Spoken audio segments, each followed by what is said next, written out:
Hello everyone, welcome to my YouTube channel. I am your Raghunatha R, Assistant Master, Government High School, Badavanalli, Madugiri Taluk, Tumkur District. Dear students, do you know paddy grown by farmers? It cannot be used directly. After the processing, it is ready to use. Where do the paddy get processed? ಭತ್ತವನ್ನು ರೈತ ಬೆಳೀತಾ ಹೋಗ್ತಾರೆ. ರೈತ ಬೆಳೆದಿರ್ತಕ್ಕಂಥ ಭತ್ತವನ್ನು ನಾವು ನೇರವಾಗಿ ಉಪಯೋಗಿಸ್ಲಿಕ್ಕೆ ಬರೋದಿಲ್ಲ. ಹಾಗಾದ್ರೆ ಏನು ಮಾಡಬೇಕು? ಅದನ್ನು ಸಂಸ್ಕರಣೆ ಮಾಡಬೇಕು. ಅಂದರೆ ಅದರ ಹೊಟ್ಟನ್ನು ತೆಗೆದು ಅಕ್ಕಿಯನ್ನು ಇದರಿಂದ ಬೇರ್ಪಡಿಸಿದಾಗ ಮಾತ್ರ ಅಕ್ಕಿ ನಮಗೆ ಉಪಯೋಗಿಸ್ಲಿಕ್ಕೆ ಬರುತ್ತೆ. ಹಾಗಾದರೆ ಭತ್ತದಿಂದ ಅಕ್ಕಿಯನ್ನು ನಾವು ಹೇಗೆ ಪಡಿತೀವಿ ಮತ್ತು ಎಲ್ಲಿ ಭತ್ತದಿಂದ ಅಕ್ಕಿಯನ್ನು ನಾವು ಸಂಸ್ಕರಣೆ ಮಾಡ್ತಾ ಹೋಗ್ತೀವಿ? ಅದೇ ರೀತಿ the cotton grown by farmers but cannot be worn. ಈಗ ಹತ್ತಿ ಹೊಲದಲ್ಲಿ ಬೆಳೀತಾ ಹೋಗುತ್ತೆ. ಆ ಹತ್ತಿಯನ್ನು ನಾವು ಅದೇ ರೀತಿ ಧರಿಸ್ಲಿಕ್ಕೆ ಆಗಲ್ಲ. After processing it into cloth, ಆಮೇಲೆ ಹತ್ತಿಯಿಂದ ಬಟ್ಟೆಯನ್ನು ತಯಾರು ಮಾಡಿದ ಮೇಲೆ ಆ ಬಟ್ಟೆಯನ್ನು ನಾವು ಉಪಯೋಗಿಸ್ಲಿಕ್ಕೆ ಬರುತ್ತೆ. ಅಂದರೆ ಇಲ್ಲಿ ನಾವು ತಿಳ್ಕೋಬೇಕು, ಪ್ರಕೃತಿಯಲ್ಲಿರ್ತಕ್ಕಂಥ ಎಷ್ಟೋ ವಸ್ತುಗಳನ್ನು ನಾವು ನೇರವಾಗಿ ಬಳಸಲಿಕ್ಕೆ ಬರೋದಿಲ್ಲ, ಅವುಗಳನ್ನು ಸಂಸ್ಕರಣೆ ಮಾಡಬೇಕಾಗುತ್ತೆ. ಸೊ ಆನಂತರವಾಗಿ ಅದು ಬಳಕೆಗೆ ಉಪಯುಕ್ತ ಆಗುತ್ತೆ. In the same manner many natural resources and raw materials cannot be utilized directly.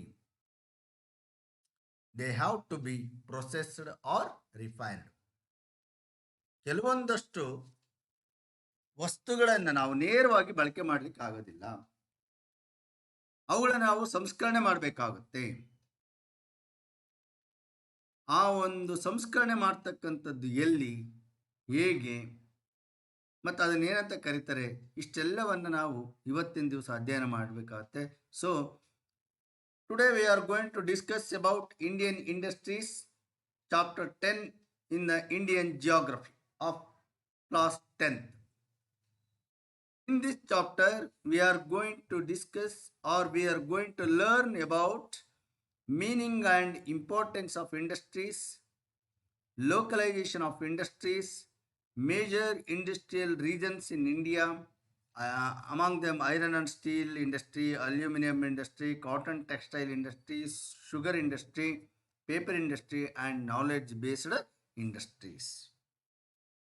Dear students, now I am going to explain the meaning of industries.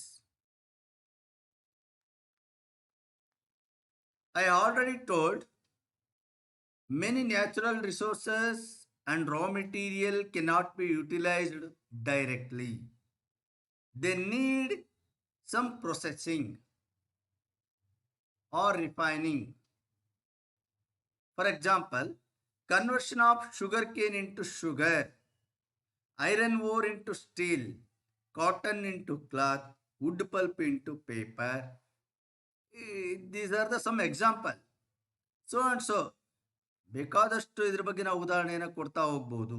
ಅಂದರೆ ನೇರವಾಗಿ ಕಬ್ಬಿನಿಂದ ನಾವು ಸಕ್ಕರೆಯನ್ನು ಪಡಿಲಿಕ್ಕಾಗಲ್ಲ. ಆ ಕಬ್ಬನ್ನು ಫ್ಯಾಕ್ಟ್ರಿಗೆ ತಗೊಂಡೋಗ್ಬೇಕು, ಅಲ್ಲಿ ಅದನ್ನು ಸಂಸ್ಕರಣೆ ಆಗಬೇಕು, ಅಲ್ಲಿಂದ ಸಕ್ಕರೆಯನ್ನು ನಾವು ಪಡಿತಾ ಹೋಗ್ತೀವಿ. ಐರನ್ ಓರನ್ನು ತೆಗಿತೀವಿ, ಆಮೇಲೆ ಅದನ್ನು ಸಂಸ್ಕರಣೆ ಮಾಡಿ ಆನಂತರ ಅದರಿಂದ ನಮಗೆ ಬೇಕಾಗಿರ್ತಕ್ಕಂಥ ಐರನ್ ಆಯಿತು, ಸ್ಟೀಲ್ ಆಯಿತು ಪಡ್ಕೊಳ್ತಾ ಹೋಗ್ತೀವಿ. ಸೊ ಇಲ್ಲಿ ನಮಗೆ ಗೊತ್ತಾಗೋದೇನಪ್ಪ ಅಂದರೆ the conversion of raw material into usable product.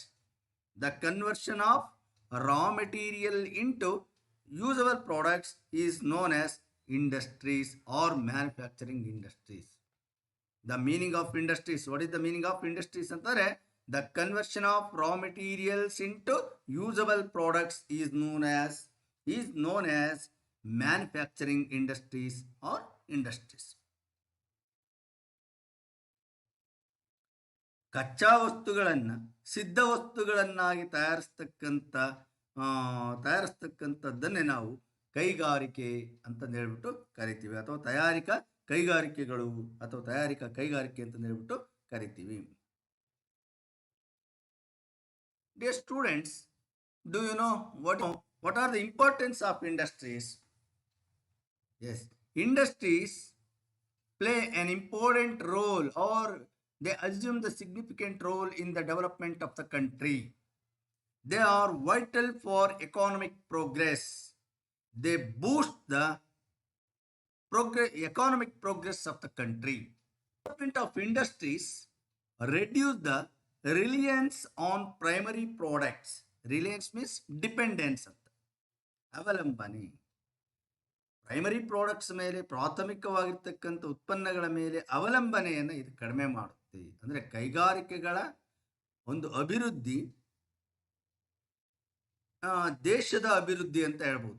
ಯಾವ ದೇಶದಲ್ಲಿ ಕೈಗಾರಿಕೆಗಳು ಚೆನ್ನಾಗಿ ಅಭಿವೃದ್ಧಿ ಹೊಂದಿರ್ತವೋ ಆ ದೇಶ ಆರ್ಥಿಕವಾಗಿ ಅಭಿವೃದ್ಧಿಯನ್ನು ಹೊಂದುತ್ತೆ. ಆದ್ದರಿಂದ ಇವುಗಳು ದೇಶದ ಆರ್ಥಿಕತೆಯನ್ನು ಸುಧಾರಿಸುವಲ್ಲಿ ಬಹು ಮುಖ್ಯವಾಗಿರ್ತಕ್ಕಂಥ ಪಾತ್ರವನ್ನು ವಹಿಸ್ತವೆ. They reduce the reliance on primary products. Reliance means dependence ಅಂತ. And they reduce the imported goods. They reduce the imported goods. ಈ ವಸ್ತುಗಳನ್ನು ನಾವು ಬೇರೆ ದೇಶದಿಂದ ಆಮದು ಮಾಡಬೇಕಾಗತ್ತೆ. ನಮ್ಮಲ್ಲಿ ಕೈಗಾರಿಕೆಗಳಿಲ್ಲ ಅಂತಂದ್ರೆ ನಾವು ಬೇರೆ ದೇಶದಿಂದ ವಸ್ತುಗಳನ್ನು ಆಮದು ಮಾಡಬೇಕಾಗತ್ತೆ. But when they develop the industries, then it reduce the imported goods. ಈಗ after the independence, some year there is no development of the industries. In that time we imported some machinery goods, but nowadays India is achieve the development of industries. Now we avoid the import of machinery goods. Instead of import, we export the so many products to the various countries. And the development of industries helps to increase the national income. Yes, the development of industries reduce the helps of increase the national income. Yes, by the industries the national income is rise. And when the development of industries increase the per capita income also. When the industries developed in the country, then the employment opportunities are increases, then the people get the jobs. When they get the jobs, the standard of living, ಜನರ ಜೀವನ ಮಟ್ಟ,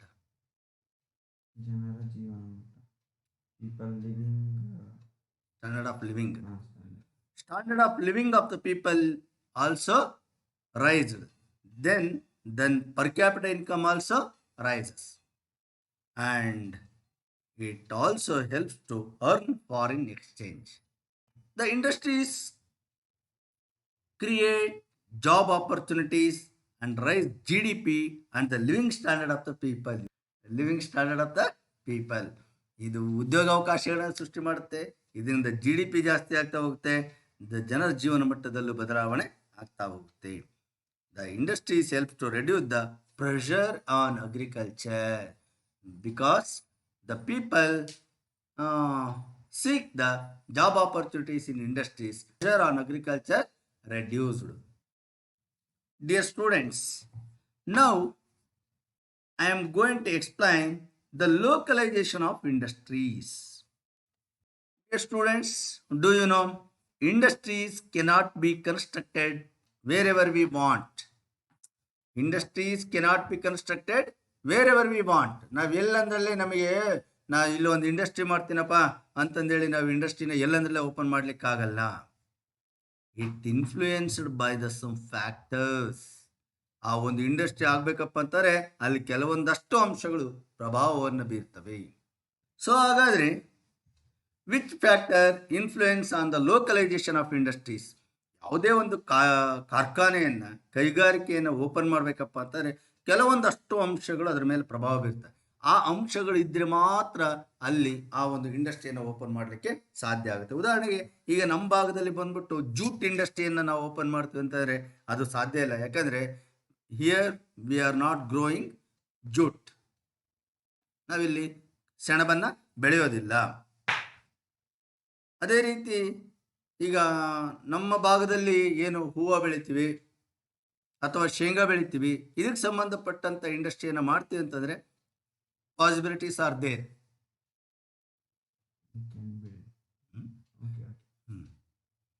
so ಹಾಗಾದರೆ ಯಾವುದೇ ಒಂದು ಪ್ರದೇಶದಲ್ಲಿ ಕಾರ್ಖಾನೆಯನ್ನು ತೆರಿಬೇಕಪ್ಪ ಅಂತಂದರೆ ಅಲ್ಲಿ ಯಾವ್ಯಾವ ಅಂಶಗಳು ಇರಬೇಕು ಅಂತಂದರೆ ಇದು ಬಹಳ important for examination purpose. Localisation of industries ಅಂತ ಕೇಳ್ತಾ ಇರ್ತಾರೆ. Which are the factor influence on the localisation of the industries ಅಂತ ಒಂದು ಕ್ವಶನ್ ಬರುತ್ತೆ. ಅದ್ರ ಪ್ರಕಾರ ಸಪ್ಲೈ ಆಫ್ ರಾ ಮೆಟೀರಿಯಲ್ಸ್, ಒಂದು ಇಂಡಸ್ಟ್ರಿ ಒಂದು ಪ್ರದೇಶದಲ್ಲಿ ಆಗಬೇಕಪ್ಪ ಅಂತಂದರೆ ಅಲ್ಲಿ ಸಪ್ಲೈ ಆಫ್ ರಾ ಮೆಟೀರಿಯಲ್ಸ್ ಅಂದರೆ ಕಚ್ಚಾ ವಸ್ತುಗಳು ಸಿಗೋಂಗಿರಬೇಕು. ಸೊ ನಾವಿಲ್ಲಿ ಜೂಟ್ ಇಂಡಸ್ಟ್ರಿ ಮಾಡ್ತೀವಿ ಅಂತಂದರೆ ನಾವು ಅಲ್ಲೆಲ್ಲೋ ಇರ್ತಕ್ಕಂಥ ಜೂಟನ್ನು ಇಲ್ಲಿ ತರಬೇಕಂತಾರೆ ಬರೀ ಟ್ರಾನ್ಸ್ಪೋರ್ಟೇಷನ್ಗೆ ನಾವು ದುಡ್ಡು ಹಾಕ್ಬೇಕಾಗತ್ತೆ. So supply of raw materials ಜೊತೆಗೆ ಸಪ್ಲೈ ಆಫ್ ಪವರ್, ಇಲ್ಲಿ ಶಕ್ತಿಯ ಲಭ್ಯತೆ ಇರಬೇಕು. ಅದು ಎಲೆಕ್ಟ್ರಿಸಿಟಿ ಇರ್ಬೋದು, ಎಲೆಕ್ಟ್ರಿಸಿಟಿ ಅಥವಾ ಬೇರೆ ಯಾವುದೇ ಒಂದು ಶಕ್ತಿಯ ಅದೊಂದು ಲಭ್ಯತೆ ನಮಗೆ ಸಿಗಬೇಕು. ಟ್ರಾನ್ಸ್ಪೋರ್ಟೇಷನ್ ಆ್ಯಂಡ್ ಕಮ್ಯುನಿಕೇಷನ್ ಫೆಸಿಲಿಟಿ ಇರಬೇಕು. ಜೊತೆಗೆ ಕ್ಯಾಪಿಟಲ್ ಬಂಡವಾಳ ಇರಬೇಕು. ಮಾರ್ಕೆಟ್ ಫೆಸಿಲಿಟಿ ಇರಬೇಕು. ಅಂದರೆ ಇಲ್ಲಿ ತಯಾರಾಗಿರ್ತಕ್ಕಂಥ ವಸ್ತುಗಳನ್ನು ಹತ್ತಿರದಲ್ಲೇ ಇರ್ತಕ್ಕಂಥ ಮಾರುಕಟ್ಟೆಗೆ ತಗೊಂಡೋಗ್ತಕ್ಕಂಥ ಒಂದು ಸೌಲಭ್ಯ ಇರಬೇಕು. ಮಾರ್ಕೆಟ್ ಎಲ್ಲೋ ಬೇರೆ ಕಡೆ ಇದ್ದು ನಾವೆಲ್ಲಿಂದ ಮಾರ್ಕೆಟಿಗೆ ಸಾಗಿಸ್ತೀವಿ ಅಂತಂದರೆ ಅವಾಗ ಟ್ರಾನ್ಸ್ಪೋರ್ಟೇಷನ್ನೇ ದುಬಾರಿ ಆಗ್ತಾ ಹೋಗುತ್ತೆ. ಆಮೇಲೆ ಲೇಬರ್ ಆ್ಯಂಡ್ ವಾಟರ್ ಸಪ್ಲೈ ಇರಬೇಕು. ಅಲ್ಲಿ ಕೆಲಸ ಮಾಡಲಿಕ್ಕೆ ಲೇಬರ್ ಸಿಗಬೇಕು. ಮತ್ತು ಹತ್ತಿರದಲ್ಲೇ ವಾಟರ್ ಸಪ್ಲೈ ಫೆಸಿಲಿಟಿ ಇರಬೇಕು. ಆಮೇಲೆ ಐಡಿಯಲ್ ಕ್ಲೈಮೇಟ್ ಇರಬೇಕು, ಒಳ್ಳೆಯ ವಾತಾವರಣ ಇರಬೇಕು, ಹವಾಮಾನ ಚೆನ್ನಾಗಿರಬೇಕು. ಮತ್ತು ಗೌರ್ಮೆಂಟ್ ಪಾಲಿಸಿಗಳು ಅದಕ್ಕೆ ಪೂರಕವಾಗಿದ್ದಾಗ ಮಾತ್ರ ಅಂತಹ ಕಡೆ ಇಂಡಸ್ಟ್ರಿಗಳನ್ನು ಮಾಡಲಿಕ್ಕೆ ಸಾಧ್ಯ ಆಗುತ್ತೆ. ನಾವು ಸಾಕಷ್ಟು ಸರಿ ಕೇಳ್ತೀವಿ, ಕರ್ನಾಟಕಕ್ಕೆ ಬರ್ತಕ್ಕಂಥ ಯಾವುದೋ ಒಂದು ಫ್ಯಾಕ್ಟ್ರಿ ತಮಿಳ್ನಾಡಿಗೆ ಹೋತಂತೆ, ಆಂಧ್ರ ಪ್ರದೇಶಕ್ಕೆ ಹೋತಂತೆ. ಕಾರಣ ಗೌರ್ಮೆಂಟ್ ಪಾಲಿಸಿ. ಅವರು ಇದಕ್ಕಿಂತ ಒಂದು ಆಫರನ್ನು ಕೊಡ್ತಾರೆ, ಟ್ಯಾಕ್ಸ್ ರಿಡಕ್ಷನ್ ಮಾಡ್ತೀವಿ ಅಂತಲೋ ಅಥವಾ ನಾವು ನಿಮಗೆ ಬೇಕಾಗಿರ್ತಕ್ಕಂಥ ಲ್ಯಾಂಡನ್ನು ಫ್ರೀಯಾಗಿ ಕೊಡ್ತೀವಿ ಅಂತಲೋ ಬೇರೆ ಯಾವುದೋ ಒಂದು ಇದನ್ನು ಕೊಟ್ಟಾಗ ಆಗ ಬಹುಶಃ ಇಲ್ಲಿ ಸ್ಥಾಪನೆ ಮಾಡಬೇಕು ಅಂತಕ್ಕಂಥ ಒಂದು ಕಂಪನಿ ಬೇರೆ ರಾಜ್ಯಕ್ಕೆ ಹೋಗ್ತಕ್ಕಂಥ ಚಾನ್ಸಸ್ಸು ಉಂಟು. ಆದ್ದರಿಂದ ಗೌರ್ಮೆಂಟ್ ಪಾಲಿಸಿಗಳು ಸಹ influence on the localisation of the industries. Now we are going to discuss about the major industrial regions of India. After the independence, India achieved the tremendous development in the industries.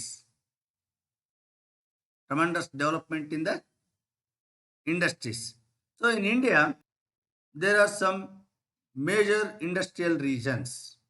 So what is the meaning of industrial regions? A region with the concentration of one or a variety of industries is called industrial region. A region with the concentration of one or a variety of industries. ಯಾವುದೇ ಒಂದು ಪ್ರದೇಶದಲ್ಲಿ ಒಂದು ಅಥವಾ ವಿವಿಧ ಬಗೆಯ ಕೈಗಾರಿಕೆಗಳು ಸ್ಥಾಪನೆ ಆಗಿದ್ದರೆ ಅದನ್ನು ನಾವು ಇಂಡಸ್ಟ್ರಿಯಲ್ ರೀಜನ್ ಅಂತ ಕರಿತೀವಿ. ಕೈಗಾರಿಕಾ ವಲಯ. ರೀಜನ್ ಅಂತಂದರೆ ವಲಯ. ಒಂದು ಅಥವಾ ವಿವಿಧ ಬಗೆಯ ಕೈಗಾರಿಕೆಗಳು ಒಂದು ಪ್ರದೇಶದಲ್ಲಿ ಸ್ಥಾಪನೆ ಆಗಿದ್ದರೆ ಅದು ಇಂಡಸ್ಟ್ರಿಯಲ್ ರೀಜನ್ ಅಂತಂದು ಹೇಳ್ಬಿಟ್ಟು ಕರಿತೀವಿ. Industrial region is dominated by industries and industrial activities. It is dominated by industries. There is no other activities. Here only we see and hear industrial activities. The industrial region is usually urbanized. It is not found in village side, but it is almost all it is found in urban area. So it is usually urbanised. ಇದು ನಗರಗಳಲ್ಲಿ ಮಾತ್ರ ಕಂಡು ಬರ್ತಕ್ಕಂಥದ್ದು.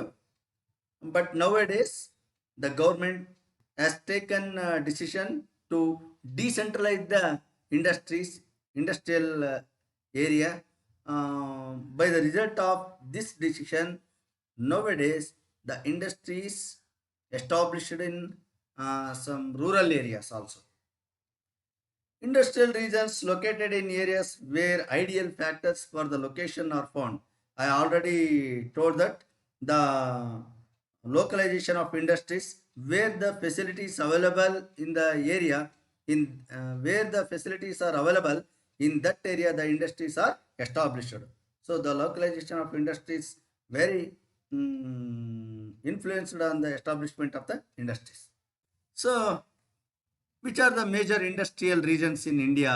Regions of India ಅಂತ ನಾವು ನೋಡಿದ್ರೆ the Hooghly Kolkata regions, the Mumbai Pune region, the Ahmedabad Vadodara region, the Madurai Coimbatore region, the Delhi and Meerut region, Visakhapatnam Guntur region, Kollam Thiruvananthapuram region. These are the major industrial regions of India.